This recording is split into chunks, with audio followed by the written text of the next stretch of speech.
ED CBI ఇతర సంస్థలు దుర్వినియోగం అవుతున్నది అనేది ఆరోపణే కాదు, ప్రాక్టికల్గా మనకి అనేక ఉదాహరణలు ఉన్నాయి. ఈడీ రేట్ జరుగుతుంది, ఇప్పుడు కొత్తగా బయటపడ్డ ఫండ్స్ వస్తుంటాయి. ఈడీ రేట్ జరుగుతుంది, పార్టీలు మారుతుంటారు. ఈడీ రేట్ జరిగిన తర్వాత అంతకుముందు మామూలుగా ఉన్న వాళ్ళు పునీతులు అయిపోతారు.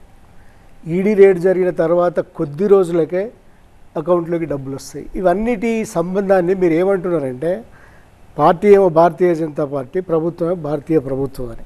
కానీ భారతీయ ప్రభుత్వాన్ని భారతీయ జనతా పార్టీ నడిపిస్తున్నది, మోడీ గారు నడిపిస్తున్నారు. దీనికి మీరు ఏమంటారు అంటే ఇవన్నీ ఆ సంబంధాలని బయటపెట్టడం లేదా, నేకెడ్గా బయటపడుతున్న విషయాన్ని మీరు ఎట్లా సమర్థించుకుంటారు? సో ఇప్పుడు టెలిఫోన్ ట్యాపింగ్ ద్వారా రేవంత్ రెడ్డి గారిని ఏసీబీ అనేటువంటి సంస్థ అరెస్ట్ చేసింది. ఏసీబీ అధికార దుర్వినియోగానికి పాల్పడ్డదా? టెలిఫోన్ ట్యాపింగ్ చేసి చంద్రశేఖరరావు అధికార దుర్వినియోగానికి పాల్పడుతున్నది.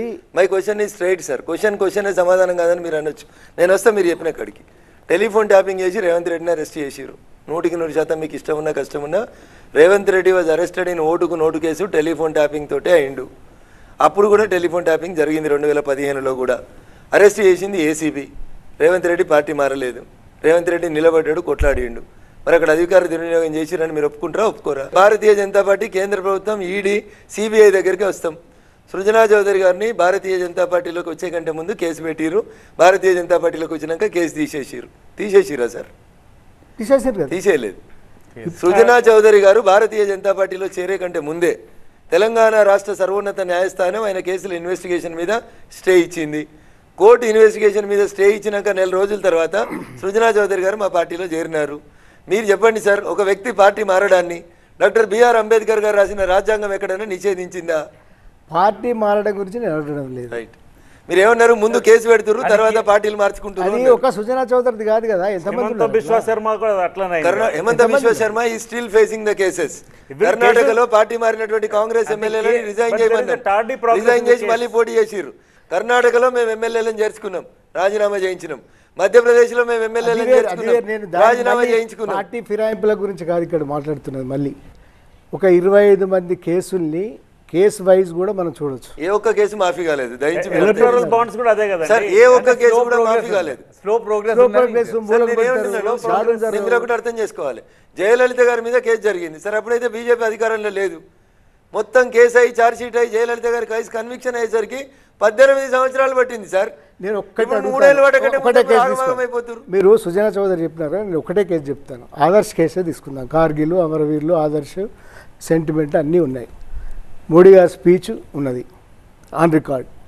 ఆ తర్వాత ఆయన ఇప్పుడు క్యాండిడేట్ ఏమంటాం దాన్ని, ఎట్లా దానికి సప్లిమెంట్ చేయడానికి సార్? ఇప్పుడు కరప్ట్ మేము మోదీ అన్నారు మొన్న, మేము కరప్ట్ మీద యాక్షన్ తీసుకుంటామని లిక్కర్ స్కామ్లో అన్నారు. మాగుంటకి అక్కడ ఎంపీ టికెట్ ఇచ్చారు, అక్కడ క్లియర్గా ఎలక్ట్రల్ బాండ్స్ డబ్బులు ఎప్పుడు ట్రాన్స్ఫర్ అయ్యాయి అని ఉంది, డేట్స్ అన్నీ ఉన్నాయి. అంత క్లియర్గా కనిపిస్తుంటే మీరు case is going on, but why's BJP ఎందుకు అలౌ చేస్తుంది అలాంటి వాళ్ళని మళ్ళీ కంప్లీట్ చేయాలి? భారత ప్రభుత్వం ఏం చేయాలనేది భారత పార్లమెంట్ లోపల చట్టం తీసుకొస్తుంది. మేము ఒక చట్టం తీసుకొచ్చినాం. ఎలక్టోరల్ బాండ్స్ అనేవి కరెక్ట్ అనేది రఘునందన్ రావు చెప్పలేదు. భారత పార్లమెంట్ ఒక చట్టం చేసి ఒక చట్టాన్ని తీసుకొచ్చింది. ఆ చట్టాన్ని సుప్రీంకోర్టు కొట్టేసేంత వరదాకా ఆ చట్టం అమల్లో ఉన్నట్టా లేనట్టా? సార్ నారాయణ సార్, సుప్రీంకోర్టు చెప్పిన జడ్జిమెంట్ మీరు చదివండి. ఎలక్టోరల్ బాండ్స్లో ఏం చెప్పిండ్రు? మీరు దాంట్లో రైట్ టు ఇన్ఫర్మేషన్ కింద అడిగితే ఎవరికి ఇచ్చిండ్రనే ఇన్ఫర్మేషన్ ఇస్తలేరు, దాన్ని దాచిపెడుతున్నారు, కాబట్టి ఇది ఇల్లీగల్ అన్నారు.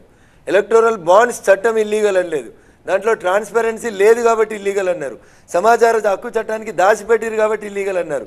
అంతేగాని ఎలక్టోరల్ బాండ్స్ చేసేటువంటి అధికారం భారత పార్లమెంటుకు లేదని సుప్రీంకోర్టు ఎక్కడ చెప్పలేదు సార్.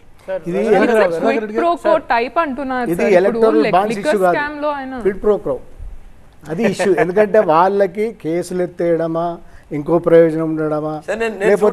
సార్ అల్లంనారాయణ సార్, మీరు 25 కేసులు చెప్తా అన్నారు.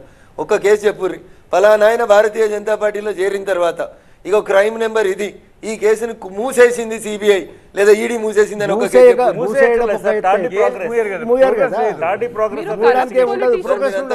మీరంతా విఘ్నులు. కేసు ఛార్జ్ షీట్ ఫైల్ చేసిన తర్వాత గవర్నమెంట్ రోల్ ఏముంటది?